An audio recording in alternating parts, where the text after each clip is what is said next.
My earliest memory of Rough Rock Community School, I remember being in kindergarten. Rough Rock has been known for the forerunner in Native American education. I came to the school, I hardly spoke English. And I remember driving in from the dirt road from many farms and thinking, where the heck are we going? When it first started, it was established to preserve the language, to preserve the culture. We had elderlies did a lot of stuff with us in the classroom.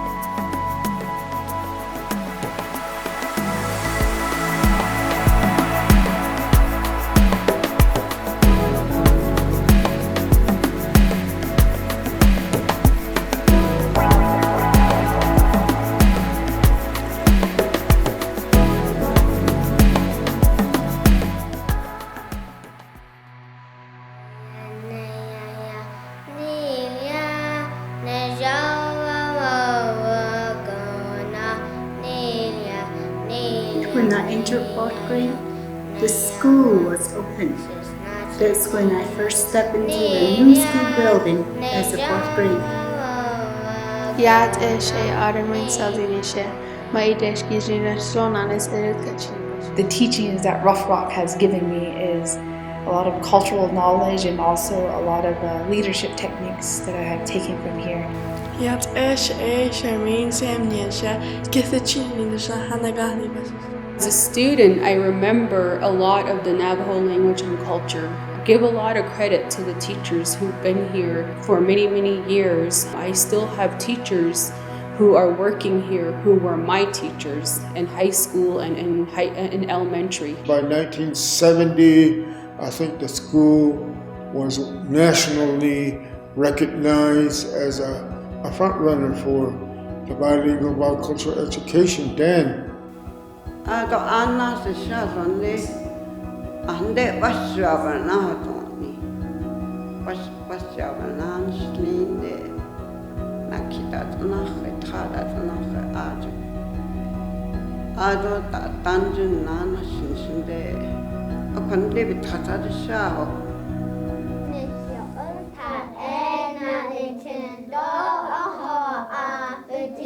I always remember my Navajo language teacher. His name was Paul Platero. He was such an awesome teacher that taught us how to read, to write, and that was wonderful. We had a lot of great teachers that were here back in 1966. The word that they always said to us was "Ane intego, ahuajatego." Everything. It's all up to you if you want to be where you want to be.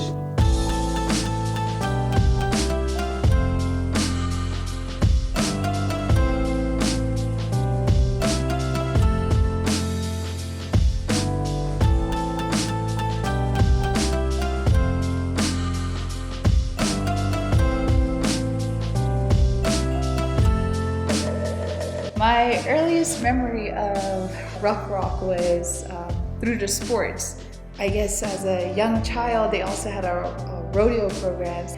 They always shared stories about riding horses and feeding horses in the morning and going to rodeos and the livestock teachings that they taught. I'm a part of the rodeo team and I team rope.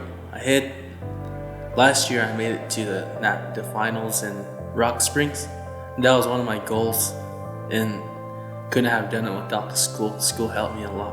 One of the things that they did too to preserve the culture was to teach horsemanship, livestock, even arts and crafts in the classroom, learn how to do ruck weaving, silversmithing, pottery making, moccasin making, saddle making.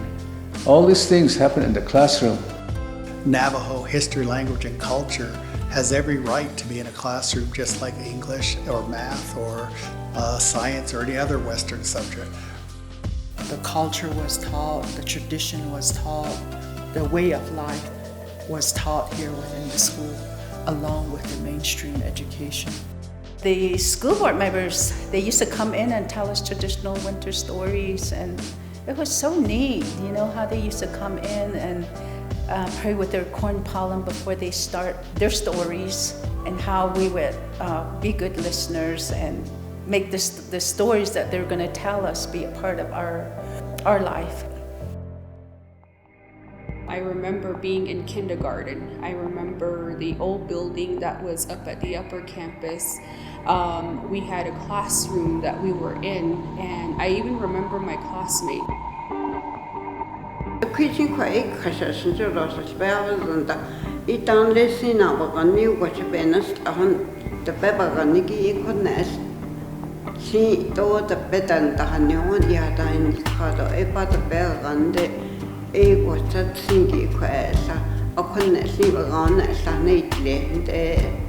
We were taught how to read and write our own language, Navajo language.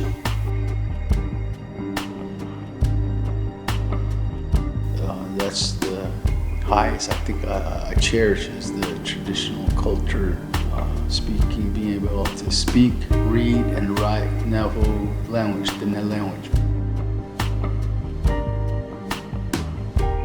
The whole community, they all came in to share a lot of these with us, which we thought it was good. Everything was so positive that the whole atmosphere of learning was very exciting. Here, it's like a family atmosphere. People relate to each other as maybe brothers and sisters, nephews and nieces, cousins, in-laws, grandfather, grandmother. All these things are family terms that we all relate to, and that's how we usually address each other.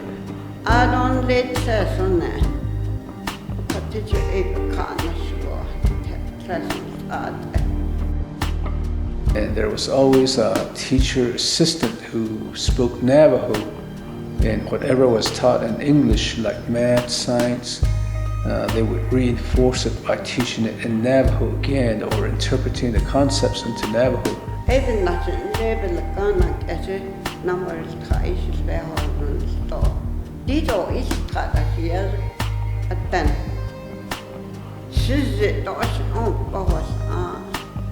Back then, the school had their own curriculum center, so a lot of books were written here, they were printed here, they were developed here. A lot of things were made here. The first probably material in Indian education. To this day, I still use that. I'm so fortunate to have learned that, and I have used that, in my classroom. Rough Rock Community School has given me the opportunity. I feel like the opportunity of a lifetime. Some of my former teachers are still teachers here. I give them the utmost respect. In a way, we're always being looked as being the front runner for bilingual education. The idea of Rough Rock, and I think Rough Rock is as much an idea as it is a place, and that idea is the fact that Navajo history, language, and culture has every right to be in a classroom just like English or math or science or any other Western subject. The meaning goes back to meaning having that self-resiliency, and that's what the school was built on.